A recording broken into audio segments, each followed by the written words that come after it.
warahmatullahi wabarakatuh. Perkenalkan, nama saya Desi Astuti Kurniawan, calon guru penggerak Angkatan 6 dari SMA 3 Kota Serang, Banten. Pada kali ini saya akan memaparkan aksi nyata tentang budaya positif.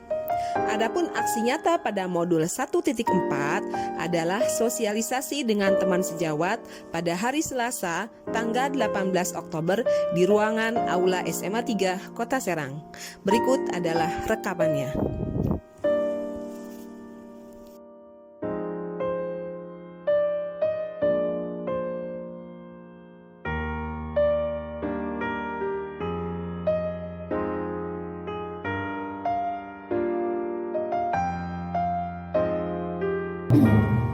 Agar apa yang sudah didapatkan dari kegiatan-kegiatan yang diperoleh dari guru penggerak untuk dapat diaplikasikan atau diterapkan kepada teman-teman yang berada di lingkungan sekitar kita.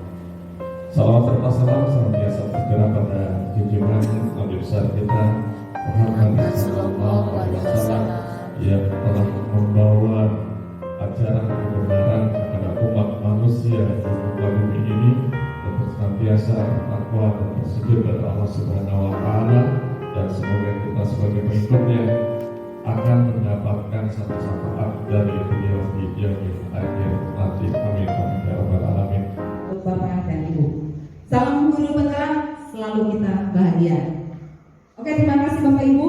Di sini kita akan berbagi barangkali. Saya yakin Bapak dan Ibu adalah guru-guru yang hebat yang sudah mempraktekkan itu apa terkait dengan budaya positif di sekolah. Sebelum kita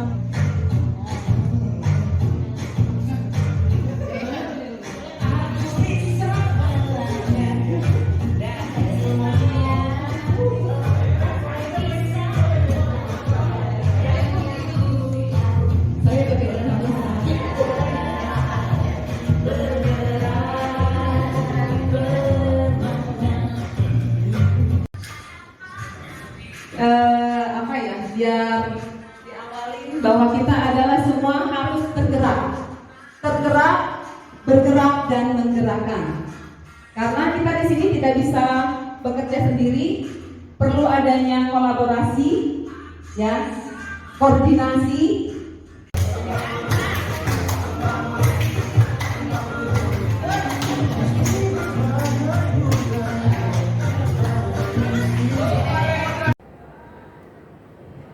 Apakah Ibu guru hebat? Kali ini saya akan memaparkan tentang topiknya, yaitu yang pertama disiplin positif dan nilai-nilai kebajikan universal. Yang kedua, teori motivasi, hukuman dan penghargaan restitusi. Yang ketiga, keyakinan kelas. Yang keempat, kebutuhan dasar manusia dan dunia berkualitas. Yang kelima, restitusi 5 posisi kontrol. Dan keenam, restitusi segitiga.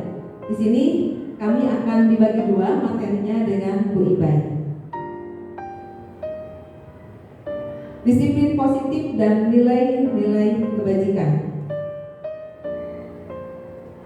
Tolong Bapak dan Ibu, ya, kepalkan dulu tangan, ya. Jadi kepalkan tangan, nanti coba gerakan. Setelah itu, apakah kita tetap akan mengepalkan atau kita akan lepas? Kita akan coba sama-sama kepalkan tangannya. Setelah dikepalkan, apakah Ibu yakin tangan ini tetap akan dikepalkan atau kita akan buka secara perlahan? Dari filosofi ini, apa yang bisa kita ambil? Apa yang bisa kita ambil?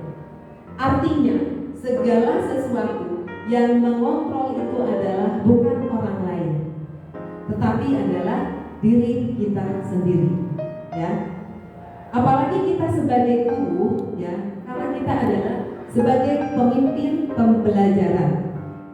Pada posisi kita di kelas, kita adalah sebagai manajernya yang akan mengontrol, akan dibawa kemana sistem pembelajaran kepada anak-anak kita. Ilusinya guru adalah sebagai pengontrol murid. Jadi tadi filosofi tentang tangan, ya, apa yang akan kita pakai, ya, di dalam kelas terkait dengan media ataupun strategi pembelajaran yang tepat terhadap anak-anak kita. Yang keduanya itu ilusi bahwa kritik dan membuat orang merasa bersalah dapat juga menguatkan karakter. Jadi kalau misalkan anak dengan kritikannya yang membangun, dengan cara kata-kata yang positif atau santun, itu bukan akan menjatuhkan, tetapi akan menjadikan motivasi terhadap diri anak. Ilusi bahwa semua penguatan positif efektif dan bermanfaat. Jika itu termasuk motivasi atau dorongan, penguatan, karena sebetulnya sebagai seorang anak itu pasti di dalam kekurangan setiap orang punya kelebihan. Cuma bagaimana kita sebagai seorang pemimpin pembelajaran, kita akan dapat memetakan sesuai dengan bakat dan minat serta potensi yang ada di dalam diri siswa. Ilusi bahwa orang dewasa memiliki hak untuk memaksa. Ya, cukup menarik sekali di sini ada kata-kata untuk memaksa. Bahkan saya pun mendapatkan filosofi Ki Hajar Dewantara menjadi inspiratif sekali karena ada kata-kata bahwa kita adalah menuntun, bukan menuntut. Mungkin sementara ini saya masih banyak di kelas itu masih menuntut, belum menuntun. Jadi kata-kata di sini walaupun kita punya hak penuh di dalam kelas untuk memberikan hukuman atau penghargaan, tetapi harus lebih bijak.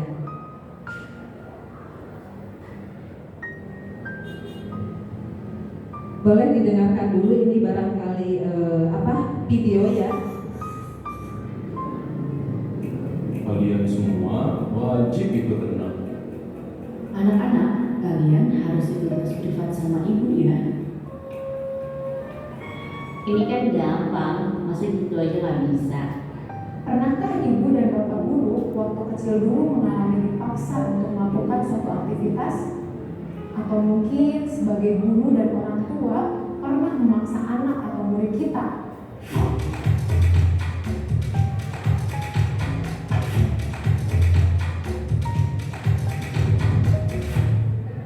Memaksa terkadang bisa berhasil, setidaknya untuk jangka pendek. Mungkin anak pada saat itu akan melakukannya karena rasa takut. Namun, ada dampak jangka panjang yang mungkin tidak kita sadari, ibu dan bapak guru. Perilaku tidak akan jadi kebiasaan dalam jangka panjang. Perilaku itu hanya akan dilakukan jika ada paksaan dari luar. Karena perilaku tersebut bukan muncul dari kesadaran internal. Kedua, akan hilang ketertarikan bahkan muncul antipati terhadap kegiatan yang dipaksakan. Misalnya anak yang dipaksa les musik, mungkin malah akan muncul antipati pada musik. Bukan karena musiknya, tetapi karena pemaksaannya. Yang ketiga, kemerdekaan berekspresi dan potensi anak menjadi terbatas. 3 dampak pemaksaan yang ibu dan bapak guru saksikan tadi tentu saja bertolak belakang dengan perilaku disiplin yang kita harapkan. Ki Hajar Dewantara menyeratkan bahwa disiplin yang kuat adalah syarat utama untuk mencapai kemerdekaan. Dalam konteks pendidikan, untuk menciptakan murid yang merdeka diperlukan disiplin yang kuat, yaitu disiplin diri dan memiliki motivasi internal. Sementara merdeka menurut Ki Hajar Dewantara yaitu tidak hanya terlepas dari perintah, akan tetapi juga cakap buat memerintah diri sendiri. Hal yang sama diungkapkan oleh Daeng Gozen bahwa disiplin diri dapat membuat seseorang menggali potensinya menuju kepada suatu tujuan, sesuatu yang dihargai dan bermakna. Sebagai pendidik, kita sebaiknya menerapkan cara-cara yang lebih positif ketika meminta murid melakukan sesuatu tanpa harus memaksa. Di antaranya dengan melakukan hal-hal sebagai berikut. Yang pertama, mengajak atau mendorong murid melakukan kegiatan yang membuat mereka senang. Yang kedua, membantu murid untuk menemukan inspirasinya.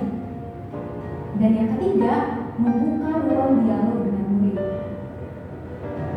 Nah, ibu dan bapak guru, sekarang mari kita refleksikan bersama. Apakah kita cenderung memaksa murid untuk patuh mengerjakan sesuatu?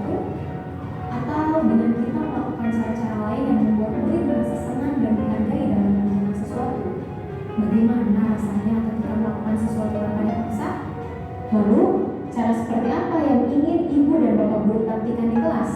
Selamat belajar Ibu dan Bapak Guru hebat. Salam dan bahagia.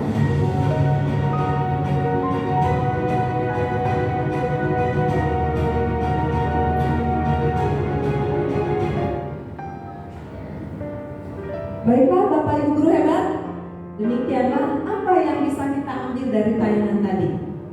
Apakah kita sudah memposisikan sebagai guru untuk memaksa anak untuk keinginan kita, atau kita hanya menuntun, memberikan pilihan kepada anak mana yang harus dikerjakan dan lebih optimal untuk memberikan bakat atau potensi yang tepat untuk siswa. Di sini ada perubahan paradigma stimulus, respon, dan teori kontrol. Siapa sesungguhnya yang memilih kontrol? Stimulus, respon. Kita mencoba mengubah orang agar berpandangan sama dengan kita. Semua pasti ya, kita punya ide, ya, biar sama pandangan kita seperti apa. Teori kontrolnya, kita berusaha memahami pandangan orang lain tentang dunia. Jadi menyamakan visi dan misi. Apalagi mungkin di sekolah Bapak dan Ibu dan Bapak gurunya banyak sekali. Otomatis punya visi dan misi yang berbeda-beda. Bagaimana menyamakan misi itu? Tentunya harus ada komunikasi, harus ada koordinasi, dan juga harus ada kolaborasi. Perilaku buruk dilihat sebagai suatu kesalahan. Nah, biasanya jangankan di kelas siswa, kita aja sebagai guru kadang kalau siswa melakukan kesalahan langsung kita menjudge. Bahkan mungkin suka terjadi di kelas itu seperti pembulian. Itu perlu dihindari. Jadi artinya sekecil apapun jika siswa melakukan kesalahan, kita harus merangkul anak, didiagnosa dulu mengapa murid itu melakukan kesalahan, bukan malah kita memojokkan. Semua perilaku memiliki tujuan. Otomatis siswa itu melakukan kesalahan pasti mempunyai alasan. Kita gali dulu kenapa siswa itu datang terlambat. Kita telah dulu, kita kasih nasihat dulu, bukan kita langsung memberikan hukuman yang sifatnya sementara, biar anak itu adalah jerat. Orang lain bisa mengontrol saya, hanya Anda yang bisa mengontrol diri sendiri. Jadi ada kata-kata orang lain bisa mengontrol saya. Sejatinya bahwa mengontrol itu terletak pada diri sendiri. Kalau kita mau berubah, ya, diawali dari niat yang kuat dari diri kita sendiri.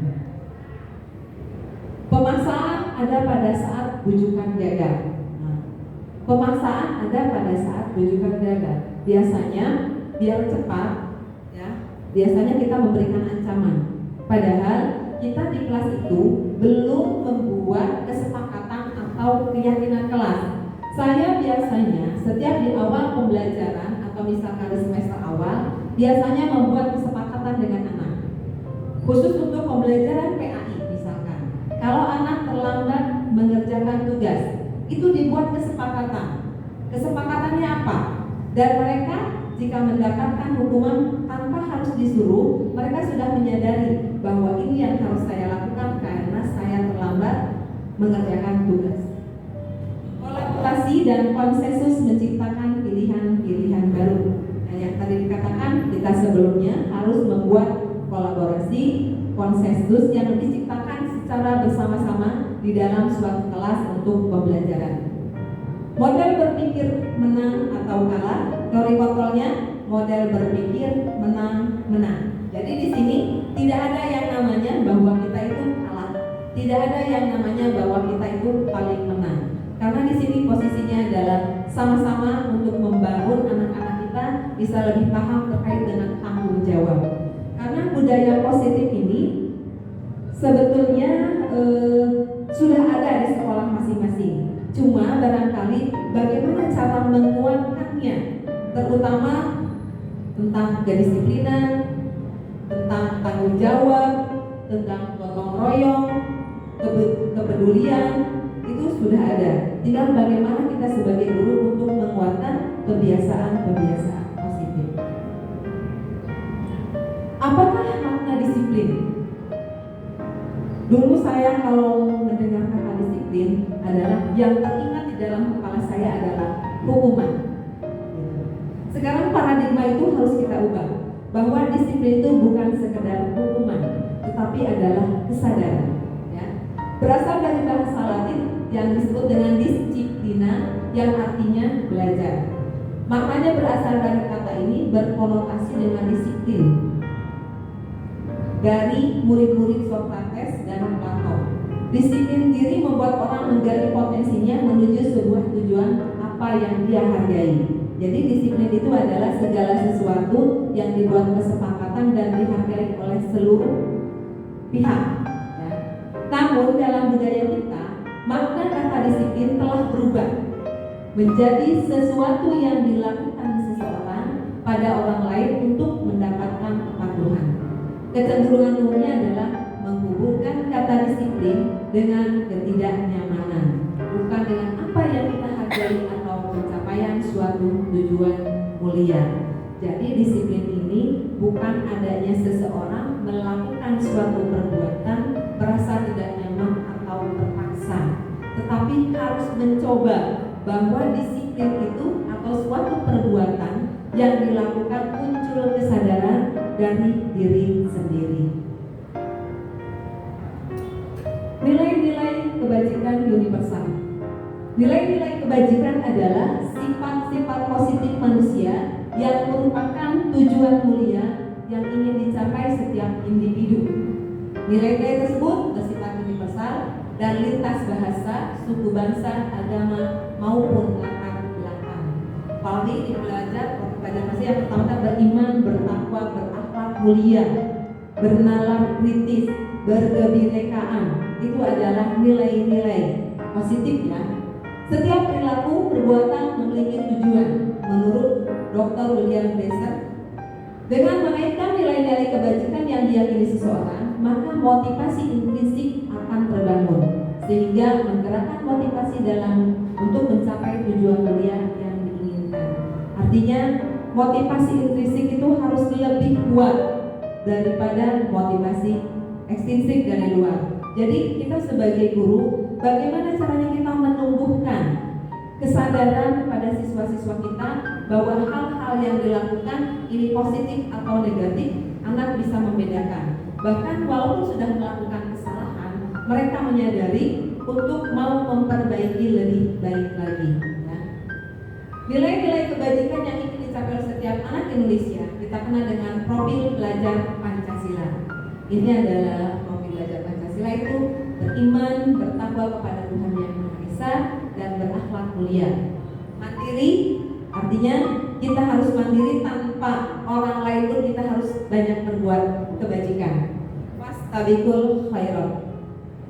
Bernalar kritis, segala sesuatu kita mulai dengan literasi. Apalagi di sekolah kita sudah ada pembiasaan setiap di awal pembelajaran kita ada yang namanya tadarusan Al-Quran, membaca surat 10 ayat. Setelah itu kita membaca buku literasi. Salah satu upaya untuk meningkatkan bagaimana siswa itu untuk bernalar kritis. Selanjutnya adalah berkebinekaan global.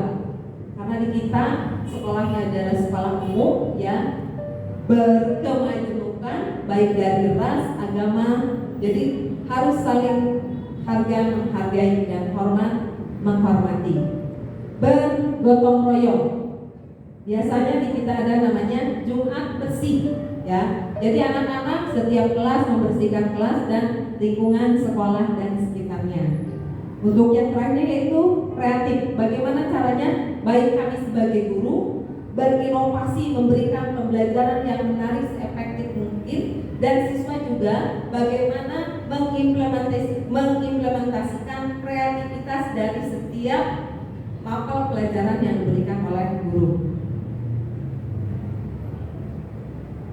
Pembelajaran tentang teori motivasi, hukuman, penghargaan, dan restitusi. Teori motivasi perilaku manusia. Yang pertama, untuk menghindari ketidaknyamanan hukuman, apa yang akan terjadi apabila saya tidak melakukannya? Bagaimana caranya biar kita tidak melakukan atau merasa merasa tidak nyaman, misalkan begini, siswa datang terlambat, seharusnya masuk misalkan jam 7.15, ternyata siswa tersebut masuknya jam 7:20.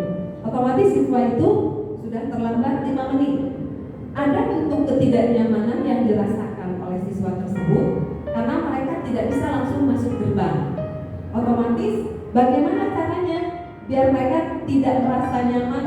Berarti kita memberikan pemahaman kepada siswa untuk datang lebih pagi agar tidak terlambat. Ya.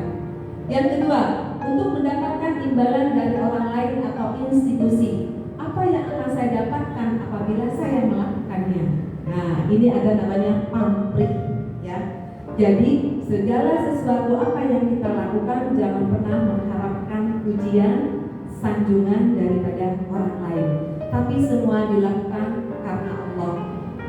Mau disanjung ataupun tidak, tetaplah kita harus disiplin, tetaplah kita harus berbuat baik. Kalau kita mengharapkan sanjungan atau pujian, penghargaan, jika orang lain tidak memperhatikan kita, yang timbul adalah sakit hati atau kecewa. Yang ketiga, menghargai diri sendiri. Saya akan menjadi orang yang seperti apa bila saya melakukannya. Ini termasuk ke dalam motivasi internal, tujuan disiplin positif. Kalau saya datang tepat waktu, apa yang saya dapat?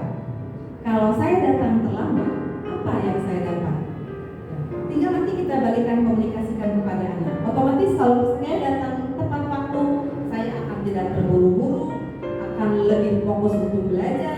Berbeda kalau misalkan datang terlambat, kita sudah berangkat juga tergopong-gopong, khawatir selama perjalanan antara dari rumah ke sekolah juga beresiko. Karena apa? Karena kita terburu-buru. Sudah pasti juga ada ketidaknyamanan dari pihak kita yang melakukan kesalahan, tentunya harus menerima punishment atau hukuman. Ini adalah filosofi merdeka menurut Ki Hajar Dewantara. Merdeka itu artinya tidak hanya terlepas dari perintah, akan tetapi juga cakap buat memerintah diri sendiri. Ya, sebelum kita ditunjuk orang lain untuk melakukan hal kebaikan, alangkah lebih baiknya hal itu adalah dimulai dari diri sendiri. Apalagi kita sebagai bapak dan ibu guru hebat, tentunya kita harus memberikan contoh dan tauladan sebelum kita memerintahkan atau menunjuk atau menilai apapun kepada siswa kita.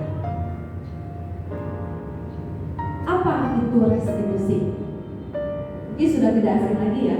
Apa itu restitusi? Restitusi adalah proses menciptakan kondisi bagi murid untuk memperbaiki kesalahan mereka, sehingga mereka bisa kembali pada kelompok mereka dengan karakter yang lebih kuat.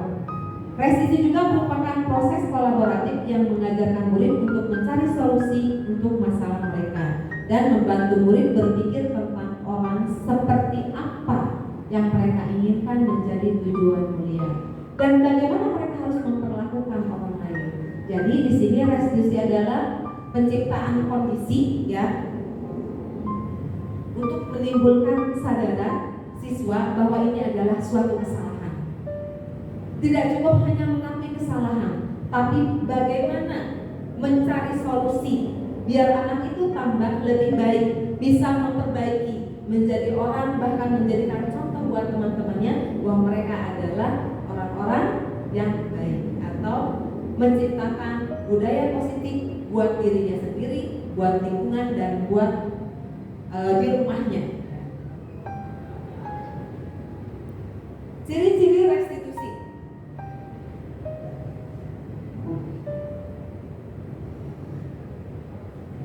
Yang pertama, bukan untuk menebus kesalahan, namun untuk belajar dari kesalahan.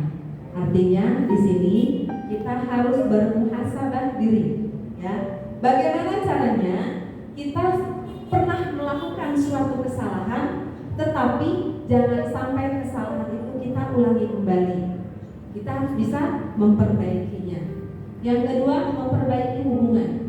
Ya, karena kita orang kita sebagai sosial, otomatis kita sering bertemu dengan orang lain, atau mungkin tidak pernah kita untuk menyinggung orang lain, tapi tercetus kata-kata yang bisa menyinggung orang lain. Itu yang perlu diselesaikan adalah dengan meminta maaf. Karena lisan itu adalah tidak berulang. Jadi dalam memperbaiki hubungan salah satu adalah menjaga lisan. Ya. Hati-hati dengan lisan katanya, karena lisan itu lebih tajam daripada pedang. Tawaran bukan paksaan. Nah, cukup menarik. Berarti di sini kita harus memberikan opsi ya terhadap siswa-siswa kita.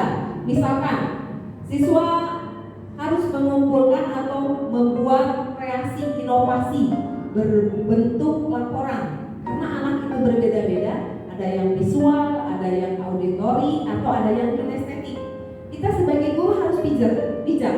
Jadi memberikan pilihan tugas kepada anak, bisa lewat gambar, bisa lewat rekaman, bisa juga lewat YouTube atau pembuatan film yang lebih menarik, yang disesuaikan dengan karakter visualisasi gaya belajar siswa.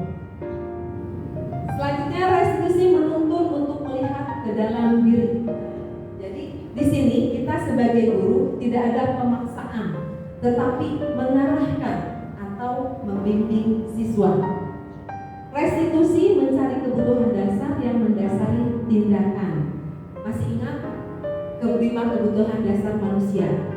Jadi kita harus paham kenapa anak ini melakukan kesalahan. Ada apakah di latar belakangnya? Apakah mungkin di rumahnya kurang kasih sayang atau butuh perhatian? Itu perlu kita analisa. Jangan pernah kita memberikan hukuman tanpa kita mengetahui latar belakang siswa. Restitusi adalah cara yang paling baik.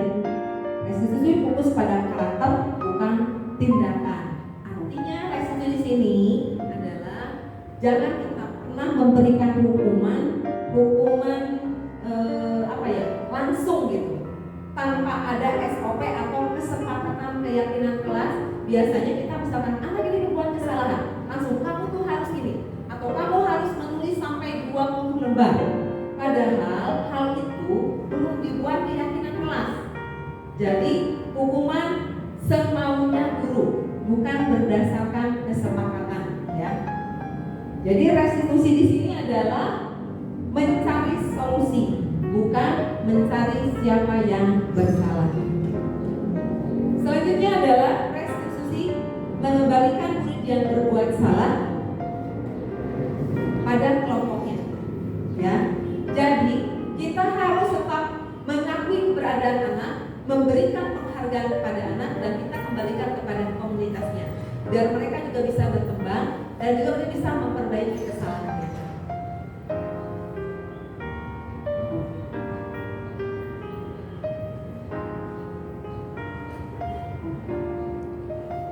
Selanjutnya adalah mengapa kita harus punya peraturan atau keyakinan kelas. Bapak dan Ibu, tentunya setiap guru kita mempunyai aturan setiap di awal KBM atau di awal semester. Karena kalau tidak dibuat keyakinan kelas, pada saat misalkan siswa melakukan kesalahan, jangan sampai nanti ada pro dan kontra di antara siswa dengan kita sebagai guru makor. Contoh di sini, mengapa kita memiliki peraturan harus menggunakan helm bila mengendarai motor? Bagaimana Bapak dan Ibu? Contohnya di sini adalah bagaimana tata cara kita berkendara. Karena memang kalau kita berkendaraan motor, kita harus memakai helm. Memakai helm juga kan butuh kesadaran. Biasanya, udahlah cuma dekat ini, nggak usah pakai helm. Padahal kalau kita lihat apa sih fungsi helm buat kepala kita? Helm itu berfungsi adalah untuk menjaga keselamatan kita sebagai pengendara, ya. Karena kita tidak pernah tahu, kita yang hati-hati, nanti orang lain yang ceroboh, dan itu bisa mempengaruhi kita, walaupun kita bisa mematuhi rambu-rambu. Jadi artinya helm di sini adalah sebagai pelindung kepala, bukan hanya sebagai aturan dari undang-undang atau dari polisi untuk menilang kita, tetapi munculnya adalah kesadaran sendiri. Mau jauh, mau dekat, berkewajiban kita untuk memakai helm. Lanjut lagi, mengapa kita memiliki peraturan 3M? Menggunakan masker, mencuci tangan, dan menjaga jarak 1,5 meter. Ini terkait dengan apa? Ya, alhamdulillah ya, mungkin untuk sekarang COVID mudah-mudahan hilang dari dunia. Kenapa ada kebijakan 3M? Pada tahun 2020 tepatnya bulan Maret, kita semua di sini juga sama, yaitu ada pembelajaran daring karena adanya wabah COVID-19. Untuk mengurangi wabah itu, maka adanya aturan yang dibuat oleh pemerintah secara nasional bahwa kita harus memakai masker. Karena apa? Penularan COVID itu ditularkan melalui percikan ludah jika kita batuk, dan dari mana? Dari tangan. Jadi jangan lupa, kalau kita habis dari manapun harus mencuci tangan. Khawatir ada virus atau apapun kita lupa, tetapi tangan kita tidak steril. Sama halnya dalam pembelajaran. Jadi dalam pembelajaran juga harus ada aturan yang disepakati. Selanjutnya, mengapa kita memiliki peraturan harus datang tepat waktu pada saat mengikuti pelatihan? Kalau di kelas barangkali di sini di SMA 3 kita masuk jam 7.15. Baik guru, siswa harus siap menerima aturan dari sekolah. Kenapa harus tepat waktu? Tentunya kalau kita tepat waktu akan merasa nyaman, tidak terburu-buru. Segala sesuatu sudah dipersiapkan dengan baik, dan mood pagi itu kalau kita sudah terlambat biasanya akan mempengaruhi gairah belajar kita, ya. Kalau terlambat tergopoh-gopoh. Apa-apa sih biasanya yang saya alami kalau saya terlambat tuh pasti ada sesuatu yang tertinggal. Karena apa? Karena terburu-buru. Jadi di sini kita harus pintar-pintar memanage waktu dengan tepat. Jika misalkan rumahnya jauh, apalagi misal melewati lampu merah, berapa lampu merah, berarti harus bisa diprediksi. Kita berangkat dari rumah harus sebelum jam 7. Kalau memang jauh, setengah 7 kita harus berangkat, jadi nyampe ke sekolah sebelum jam 7.15 kita sudah sampai di sekolah. Oke, baiklah. Apakah ada yang mau ditanyakan? Nah, di sini ada budaya positif, ya. Budaya positif yang pertama adalah lingkungan yang positif. Setelah lingkungan mendukung positif, ada yang namanya keyakinan kelas. Setelah terbentuk keyakinan kelas, adanya peraturan kelas. Jadi peraturan kelas itu yang sudah disepakati, sudah semua setuju, dan sudah diketok palu lah gitu ya, dan dipampang di kelas bahwa ini adalah peraturan kelas. Siapa saja yang melanggar berarti harus taat dengan aturan yang dibuat secara bersama-sama. Demikian paparannya. Insya Allah nanti akan dilanjut dengan teman saya oleh Bu Iman. Terima kasih. Semoga kita tetap sehat. Salam guru penggerak. Salam dan bahagia guru-guru hebat semuanya. Kita hari ini akan menyampaikan materi tentang kesepakatan kelas. Untuk membudidayakan budaya positif, kita harus membuat keyakinan kelas terlebih dahulu supaya nanti pelaksanaan di dalam kelas itu sudah disepakati oleh semua murid yang ada di kelas.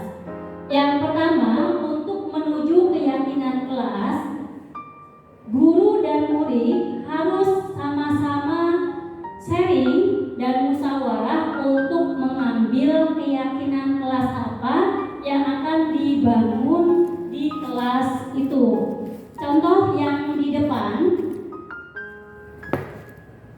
kami guru dan murid yang saling menyayangi. Nah, ini adalah kesepakatan kelas yang disepakati oleh guru dan siswa. Jadi nanti kalau terjadi hal masalah yang ada di kelas itu, nanti tidak akan disalahi karena sudah kesepakatan. kesepakatan kelas. Yang kedua, contoh kesepakatan kelas lagi. Kami murid yang semangat belajar. Nah, ini disepakati oleh kelas bahwa nanti dalam belajar itu adalah ada semangat belajar antara murid yang ada di kelas itu. Sehingga nanti kalau misalnya ada yang tidur, yang ngantuk dalam pembelajaran, kalau misalnya nanti diberikan di siswa itu akan dipanggil oleh guru, maka nanti keyakinan kelas itu akan dibicarakan bersama-sama. Nah, kemudian contoh lagi kesepakatan kelas. Kami murid yang peduli dengan teman-teman.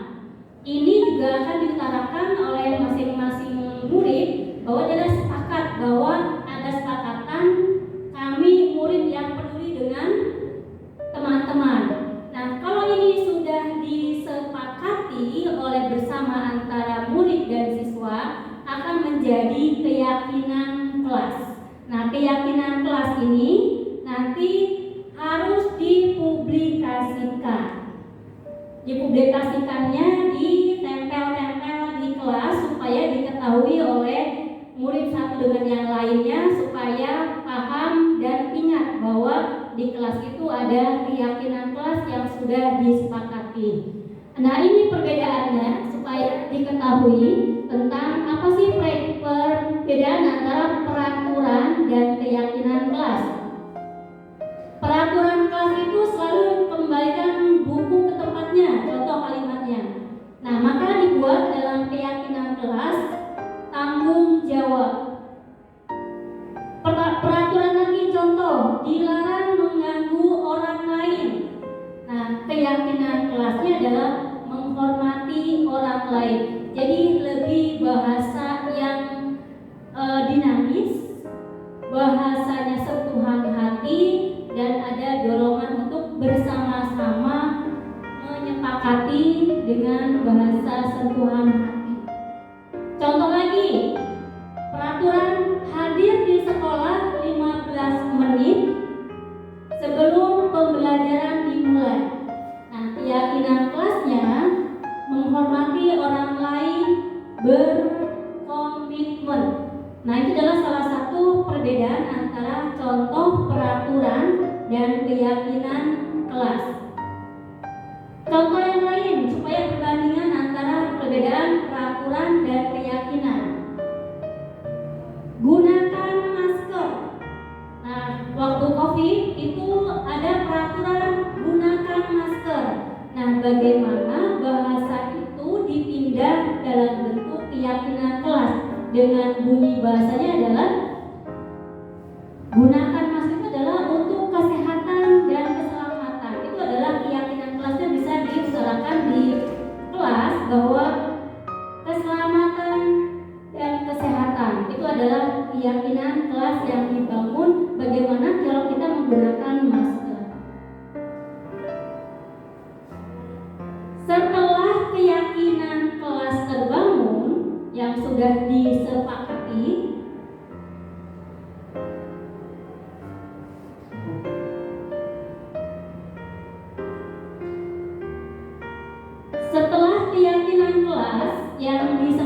bersama dan sudah dipublikasikan dan sudah diketahui oleh seluruh warga di kelas itu, maka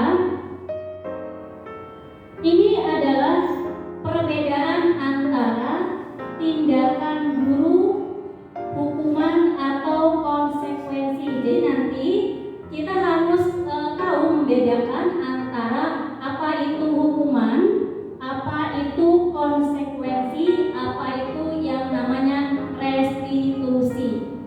Yang pertama, ini contoh ada tindakan guru. Mencatat 100 kali di dalam buku dengan kalimat saya tidak akan terlambat lagi karena terlambat ke sekolah. Jadi siswa itu karena dia masuk dan terlambat ke sekolah, dia disuruh sama gurunya suruh mencatat dengan kalimat saya tidak akan terlambat lagi selama 100 kali di dalam buku. Nah, bahasa seperti itu disebut hukum. Nah, itu adalah contoh dari hukuman. Yang kedua, contoh tindakan guru. Lari mengelilingi lapangan basket 2 kali karena terlambat hadir di sekolah. Apa itu yang disebut dengan hukuman atau konsekuensi? Nah, kalimat itu adalah contoh dari hukuman. Yang ketiga, tindakan guru, contoh yang lain. Murid diminta push up 15 kali karena tidak menggunakan masker ke sekolah. Apakah tindakan itu disebut hukuman atau konsekuensi? Nah, ternyata tindakan untuk murid untuk di push up 15 kali itu disebut adalah hukuman. Contoh lagi tindakan guru, menggantikan kertas tugas teman yang telah dicoret-coret. Nah, biasanya ada siswa di kelas, nah itu melakukan hal-hal yang merugikan temannya. Nah, guru dengan bahasanya bilang adalah menggantikan kertas tugas teman yang telah dicoret-coret. Itu disebut hukuman atau konsekuensi. Nah, itu adalah disebut dengan konsekuensi. Contoh lagi, membersihkan tumpahan air di meja tulis karena tersenggol pada saat belajar. Jadi ada siswa yang menyenggol gelas temannya, tumpah. Nah, itu kemudian suruh membersihkan tumpahan air itu siswa itu. Nah, tindakan guru tersebut disebut hukuman atau konsekuensi. Nah, itu adalah disebut dengan konsekuensi. Murid disuruh untuk mengenakan sepatu seharian di sekolah karena tidak mengenakan sepatu hitam. Ini peraturan. Nah, bentuknya adalah dia hukuman. Dia dihukum untuk tidak mengenakan sepatu seharian di sekolah. Itu bentuknya adalah hukuman. Satu kali lagi contoh adalah lari mengelilingi lapangan basket 2 kali karena terlambat 10 menit untuk melakukan pelajaran PJOK. Bahasa itu, lari mengelilingi lapangan basket 2 kali itu, nah disebutnya hukuman atau konsekuensi. Nah, itu adalah kalimat konsekuensi. Nanti Bapak Ibu hebat akan mengetahui tentang perbedaan apa itu hukuman, apa itu konsekuensi, dan apa itu restitusi. Nah, ini perbedaannya, hukuman dan konsekuensi. Hukuman adalah sesuatu yang menyakitkan harus terjadi. Konsekuensi adalah sesuatu harus terjadi. Tadi contoh, anak menyenggol gelas, airnya tumpah di meja sehingga membasahi buku temannya. Nah, sesuatu harus terjadi. Nah, anak itu harus membersihkan meja itu. Nah, itu disebut dengan restitusi. Nah, contoh, anak harus berlari di lapangan selama 5 kali putaran. Nah, itu adalah bentuk sesuatu yang menyakitkan karena bentuknya adalah fisik. Itu adalah perbedaan antara hukuman dan konsekuensi. Nah, bisa dipahami oleh Bapak Ibu hebat semuanya. Nah, sekali lagi pemahamannya tentang apa itu perbedaan hukuman dan konsekuensi. Hukuman adalah mendorong anak menyakiti diri sendiri. Nah, konsekuensinya adalah mendorong anak agar mudah menyesuaikan diri. Nah, itu bahasa perbedaannya adalah kalau hukuman itu mendorong anak untuk menyakiti. Kayak tadi misalnya dia harus berlari, kemudian dia harus tidak boleh menggunakan sepatu selama di sekolah.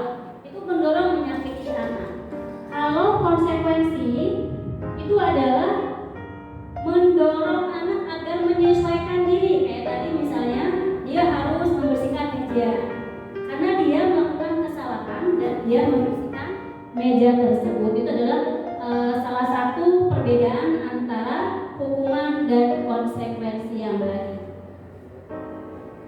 Jadi lebih enak mana nih bahasanya, hukuman atau konsekuensi? Dari bahasa bahwa hukuman adalah tindakannya adalah berbentuk fisik. Nah, kalau misalnya konsekuensi lebih kepada bahasa yang lebih halus tapi masih mengerjakan sesuatu yang harus ada konsekuensi untuk menanggung tanggung jawabnya. Nah, ini lebih jelas lagi tentang perbedaan antara hukuman dengan konsekuensi dan restitusi. Yang lihat dari di depan adalah contoh dari hukuman. Kemudian yang kolom yang kedua adalah identitas sukses. Konsekuensi itu sudah mengarah kepada bentuk identitas disiplin yang sudah masuk ke ranah sukses, tapi masih berbentuk kasar juga. Nanti akan lebih halusnya adalah nanti dalam bentuk restitusi. Kita lihat di depan adalah contoh hukuman, sesuatu yang menyakitkan harus terjadi. Sesuatu yang menyakitkan harus terjadi. Contoh tadi, tidak boleh menggunakan sepatu seharian karena dia melakukan pelanggaran. Seharian dia tidak menggunakan sepatu. Itu menyakitkan. Nah, bagaimana bentuk konsekuensinya? Sesuatu harus terjadi. Nah, bagaimana bentuk restitusinya? Restitusi adalah merupakan pilihan. Jadi, kalau hukuman dalam bentuk menyakitkan, sesuatu yang sudah terjadi tapi menyakitkan. Kalau konsekuensi adalah sesuatu harus terjadi. Ya sudah, dia terjadi karena dia menumpahkan air di situ, ya sudah kelihatan, langsung kerjakan tuh, langsung dibereskan mejanya. Nah, kalau restitusi adalah pilihan. Nah, pilihannya ini nanti akan dikembangkan langsung kepada tawaran kepada siswa itu sendiri. Apa yang dia bisa lakukan untuk melakukan perbaikan dirinya. Jadi lebih halusnya, bahasanya lebih halus, mengajak dia terbuka untuk tanggung jawab, membuka diri dia lebih mengarah kepada sentuhan hati apa yang dia akan lakukan sendiri atas dorongan kesadaran sendiri. Contoh lagi adalah hukuman. Hukuman adalah tidak nyaman untuk murid. Kalau konsekuensi adalah tidak nyaman untuk murid atau anak untuk jangka waktu pendek. Kalau restitusi adalah untuk jangka waktu panjang. Jadi kalau hukuman itu lebih cepat terasa sakit pada saat itu, tidak ada jerak.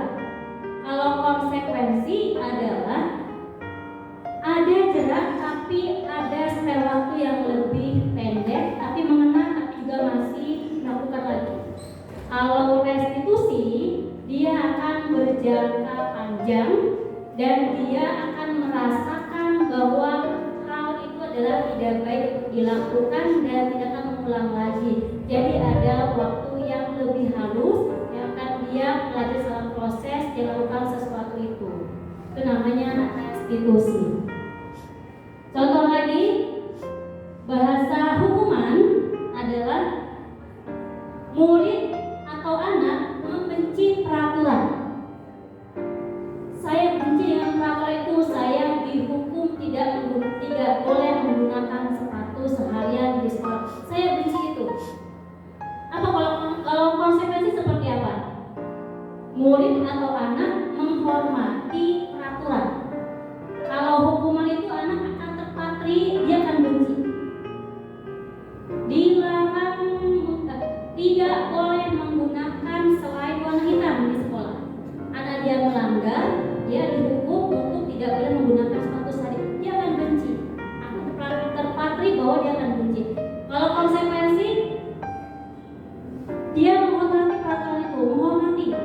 Nah, tapi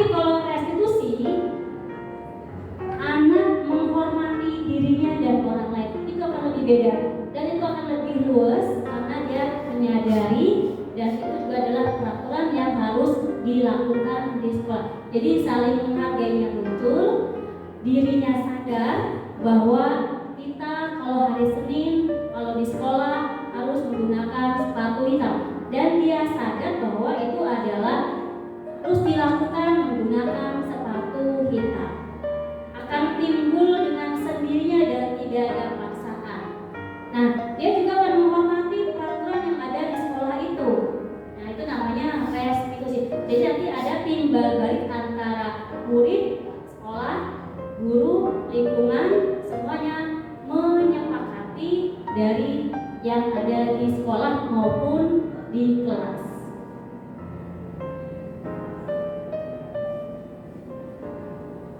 Setelah mempelajari tentang hukuman, konsekuensi, restitusi, dan tentang kesepakatan kelas, nah lebih lanjut lagi adalah tentang kebutuhan dasar manusia dan dunia berkualitas. Kebutuhan dasar manusia itu di sini ada 5. Ini buat siapa sih kebutuhan dasar ini buat siapa? Kebutuhan dasar adalah buat manusia. Siapa manusianya? Kita dihadapkan dengan manusia yang hidup yang ada di kelas. Sekolah ini adalah memiliki ribuan manusia, ribuan murid yang perlu diketahui kebutuhannya. Dan ini adalah nanti akan mengarah kepada saling timbul menghargai, menghormati, dan saling bekerja sama untuk mengetahui satu sama lainnya. Nah, ini adalah kebutuhan dasar manusia. Yang pertama adalah bertahan hidup. Yang kedua, kasih sayang dan rasa diterima. Jadi, untuk bertahan hidup adalah kasih sayang dan rasa diterima. Di kelas, anak itu pasti merasakan ingin diperhatikan, ingin disayang, ingin diperhatikan oleh guru dan teman-temannya. Nah, makanya nanti kalau sudah terbangun yang namanya kesepakatan kelas, nah itu akan terjadi yang namanya sentuhan-sentuhan. Di dalam kelas itu ada anak yang membutuhkan perhatian untuk muridnya, perhatian untuk kepada gurunya dan sebagainya. Dan itu harus dilihat dan diamati oleh guru dan masing-masing yang ada di kelas itu tersendiri. Nah, kalau misalnya di kelas itu kesepakatan kelasnya adalah saling kasih, mengasihi, dan perhatian. Nah, kalau nanti terjadi di kelas itu ada yang dibully ya misalnya ya, nah berarti itu adalah apa kebutuhan dasar manusia itu? Berarti dia harus diberikan kasih sayang dan perhatian oleh guru dan temannya supaya saling kasih sayang dan saling dibutuhkan di kelas itu sendiri. Nah, kalau misalnya itu anak itu diketahui dengan kebutuhan dasarnya, nanti dia di kelasnya akan merasa dilibatkan, terus merasa kemudian dia itu akan terbangun semangatnya untuk belajarnya karena diperhatikan oleh temannya, merasa dibutuhkan. Itu adalah kebutuhan dasar manusia. Yang selanjutnya adalah kesenangan. Anak itu adalah punya dasar kebutuhan dasar manusia adalah senang. Senang itu maksudnya adalah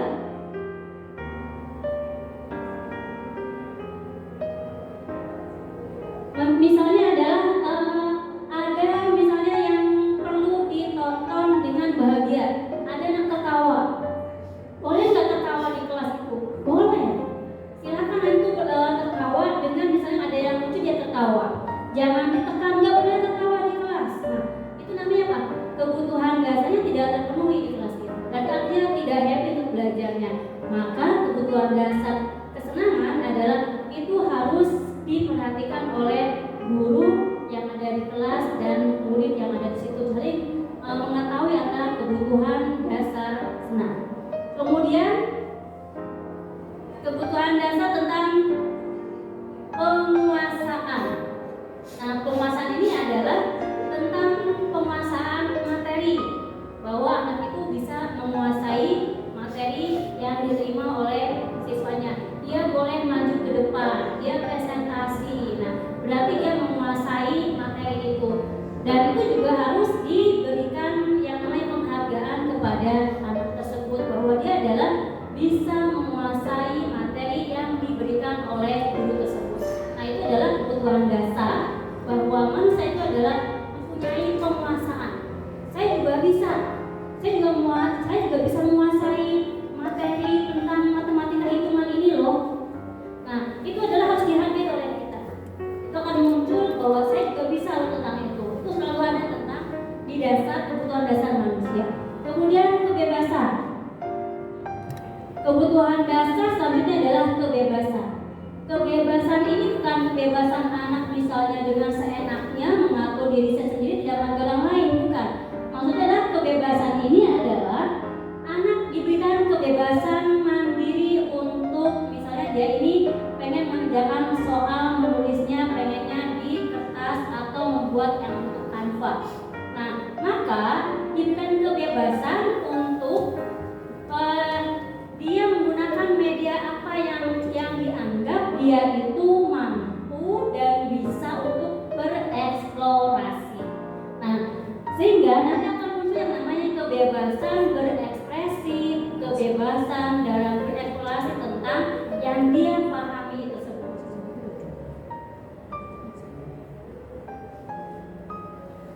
Nah, ini ada contoh-contoh kalimat bagaimana bisa membedakan tentang 4 kebutuhan dasar yang tadi. Yang pertama, ibu guru bilang aku tidak boleh bersenandung.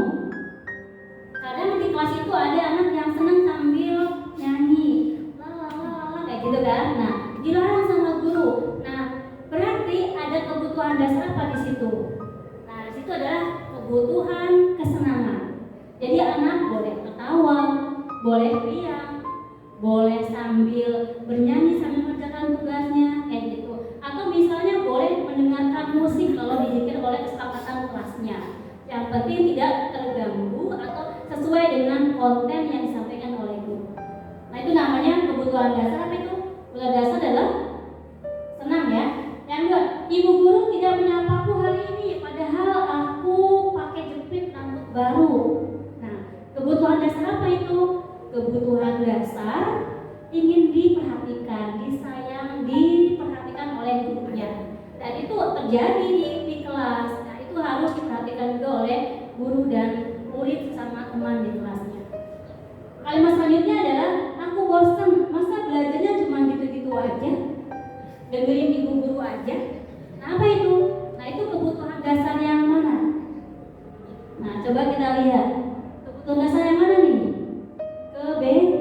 Kebebasan. Apa kebebasannya? Dia ingin mengeksplorasi materi yang baru. Dia ingin model yang baru. Dia ingin sesuatu yang jangan itu aja. Dia bebas ingin mengeksplorasi dengan misalnya buka internet, cari ini. Nah, itu namanya kebebasan. Itu seperti itu ya. Nah, kemudian aku sebel gambarku tidak rapi. Malah ibu guru nunjukin ke teman-temanku di depan kelas. Nah, ini adalah tentang penguasaan, bahwa kita juga adalah diberikan yang namanya bisa untuk maju ke depan, bisa menghargai orang lain, bahwa orang lain itu bisa melakukan sesuatu. Nah, ini juga harus diperhatikan oleh kita sebagai guru, sebagai penuntun, dan memberikan among di kelas bahwa kita harus mengetahui yang namanya kebutuhan dasar manusia yang tadi. Nah, ini adalah salah satu contoh tentang ada peristiwa yang terjadi di sekolah. Ini tentang Pak Zulfikar, adalah kepala sekolah yang baru di SMP Bina Generasi. Nah, di sekolah itu beliau menyesuaikan diri di lingkungan yang baru. Nah, sebagian besar guru menerima kehadiran Pak Zulfikar. Namun ada beberapa guru yang selalu bereaksi negatif terhadap pada kelas sekolah yang baru ini.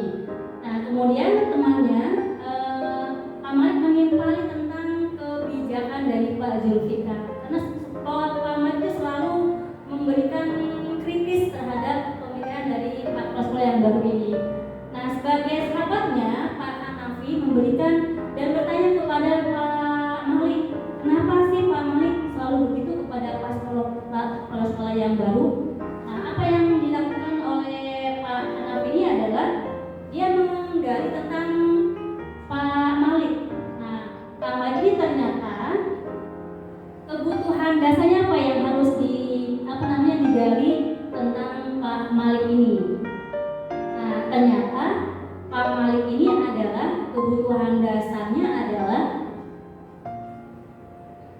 kebebasan, ya, kebebasan tentang bahwa kita juga perlu melakukan yang namanya berpendapat, menyuarakan seperti itu tentang pendapat yang harus disuarakan di sekolah. Nah, ini tentang pemetaannya. Iseng aja sih, aku senang lihat Pak Kapsek baru itu kebingungan.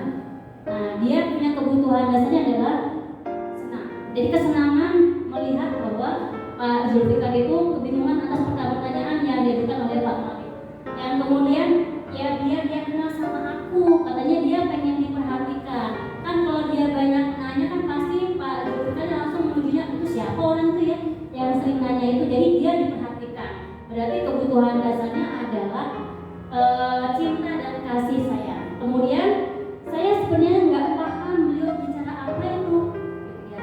Jadi itu adalah kebutuhan dasarnya adalah tentang penguasaan, bahwa saya juga bisa ngomong kayak gitu mah, gitu kan, melihat dari penguasaan dari Pak Kepala Sekolah. Kemudian gaya ngomongnya Pak Zulfikar itu monoton sekali ya, membosankan, gitu ya. Nah, itu adalah tentang kebebasan, kebutuhan dasar kebebasan yang dimiliki oleh yang harus diperhatikan oleh rekan kita atau guru kepada murid, atau misalnya contoh Pak Zulfikar kepada Pak Malik. Jadi Pak Malik itu mempunyai 4 kebutuhan yang harus diperhatikan. Yang pertama adalah dia kesenangan. Yang kedua adalah cinta dan kasih sayang. Yang ketiga adalah penguasaan. Yang keempat adalah kebebasan. Ini adalah kebutuhan dasar yang dimiliki oleh manusia dan juga harus diperhatikan kita sebagai guru yang ada di kelas. 5 posisi kontrol. Ini ada 5 posisi kontrol ini harus dipegang oleh kita sebagai guru yang menerapkan nanti restitusi di kelas itu seperti apa, sebaiknya seperti apa. Ini ada penghukum, pembuat orang merasa bersalah, teman, pemantau, manajer. Nah, kita guru-guru hebat di sini kita sudah sebagai kontrol yang mana? Apa kita posisinya di penghukum? Apa kita posisinya sebagai teman? Apa posisinya sebagai manajer? Apa posisinya sebagai pemantau? Nah, coba seperti apa tentang apa itu penghukum, manajer dan sebagainya. Dan sebaiknya seperti apa sih kita itu di dalam kelas itu atau di sekolah itu sebaiknya seperti apa? Nah, kita lihat di sini perbedaannya. Penghukum itu adalah menghardik, menunjuk, menyakiti, menyindir. Nah, itu adalah penghukum. Kalau misalnya pembuat orang merasa bersalah adalah berceramah dan mengatakan seharusnya ibu kecewa dengan kelakuan ini. Nah, itu adalah kontrol sebagai pembuat orang merasa bersalah. Kalau teman itu adalah membuatkan alasan-alasan kepada muridnya. Kamu ini tidak masuk-masuk, banyak alasannya begini, alasannya begini. Nah, itu diungkapkan terus. Nah, itu adalah sebagai kontrol, sebagai teman. Kalau pemantau adalah menghitung dan mengukur. Itu adalah bahasa untuk pemantau. Kalau manajer adalah mengajukan pertanyaan kepada temannya atau kepada siswa tersebut. Kenapa kamu melakukan ini? Kenapa? Ada alasan apa? Terus menurut kamu bagaimana? Kok bisa begini? Nah, itu adalah pertanyaan yang diajukan oleh seorang manajer. Beda dengan penghukum. Kalau penghukum langsung menunjuk, kamu itu salah.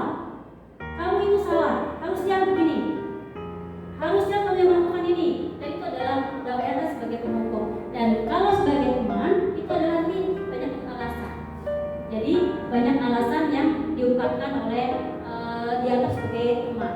Nah, sebaiknya seperti apa sih? Kita harus kontrol yang mana yang seharusnya kita lakukan di lingkungan kita sebagai guru-guru hebat. Nah, kita adalah sebagai manajer seharusnya. Bagaimana tindakan kita sebagai manajer? Apa yang kita lakukan? Yang pertama adalah mengajukan pertanyaan. Yang kedua, apa yang kita yakini? Apa yang bisa kau kerjakan? Misalnya gini, ada siswa yang melakukan kesalahan. Kemudian kita sebagai manajer, kontrol manajer adalah mengajak siswa itu untuk masuk ke dalam ruangan. Duduk, langsung dibicarakan. Apa yang kamu lakukan tadi? Kamu bertindak seperti ini. Menurut kamu bagaimana sebaiknya? Itu adalah bahasa seorang manajer. Sentuhan hati kita bangun di saat itu sebagai seorang manajer. Itu adalah perbedaan antara pemukul, pembuat orang merasa bersalah, teman, pemantau, dan manajer. Nah, ini adalah contoh-contoh tentang yang tadi yang kita gambarkan tadi. Nah, segitiga restitusi itu seperti apa? Yaitu adalah bagaimana menstabilkan identitas, validasi kebutuhan, dan yang ketiga adalah menanyakan keyakinan. Ini adalah segitiga restitusi yang nanti akan kita terapkan kepada sekolah kita bagaimana menjalankan 3 restitusi ini. Yang pertama, menstabilkan identitas, yaitu setiap orang pasti melakukan kesalahan. Anak melakukan kesalahan, itu adalah sudah semua orang pasti melakukan kesalahan, dan itu adalah namanya menstabilkan identitas. Kita pernah melakukan kesalahan, anak itu juga pernah melakukan kesalahan. Itu namanya segitiga restitusi tentang menstabilkan identitas. Yang kedua adalah validasi kebutuhan, dengan bahasanya adalah kamu tentunya mempunyai alasan kenapa melakukan itu. Jadi nanti kalau misalnya melakukan kesalahan itu ditanya dulu, kamu alasannya apa melakukan itu. Seperti itu. Nah, itu adalah validasi. Yang ketiga adalah menanyakan keyakinannya, dengan bahasanya nilai apa yang telah kita sepakati, dan kamu ini menjadi orang seperti apa.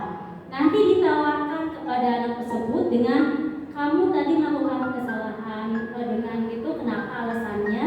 Kemudian ditanya lagi, terus yang kamu bisa lakukan apa? Nilai apa yang kamu akan bangun supaya kamu tidak melakukan hal tersebut? Dan itu adalah digali dari anak sendiri untuk mendapatkan jawaban dia, supaya dia sendiri yang akan melakukan kegiatan untuk menanyakan keyakinan pada dirinya sendiri. Itu namanya adalah segitiga restitusi yang akan kita terapkan di sekolah. Mudah-mudahan dari pemaparan saya tadi bisa menebalkan tentang budaya positif yang ada di sekolah kita dengan menjalankan segitiga restitusi. Sebagai kontrol yang hebat adalah kontrol manajer. Terima kasih, salam dan bahagia guru hebat. Assalamualaikum warahmatullahi wabarakatuh.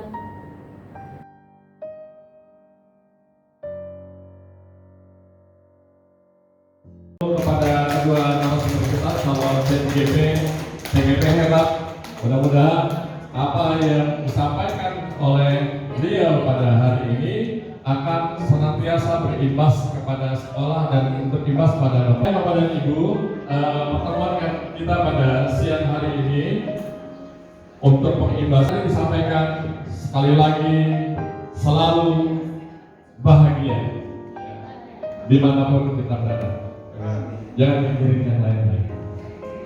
Terima kasih atas segala perhatian dan partisipasinya pada kesempatan pagi menjelang siang hari ini. Assalamualaikum warahmatullahi wabarakatuh.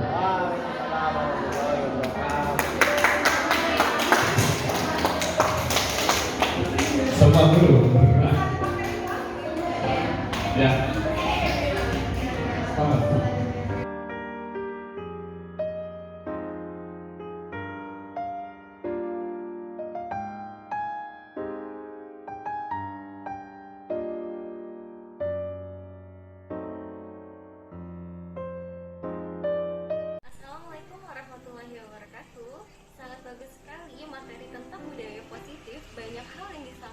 mengenai nilai-nilai keyakinan dan kebiasaan-kebiasaan di sekolah yang berpihak kepada murid dapat berkembang menjadi pribadi yang kritis, penuh hormat, santun, dan bertanggung jawab.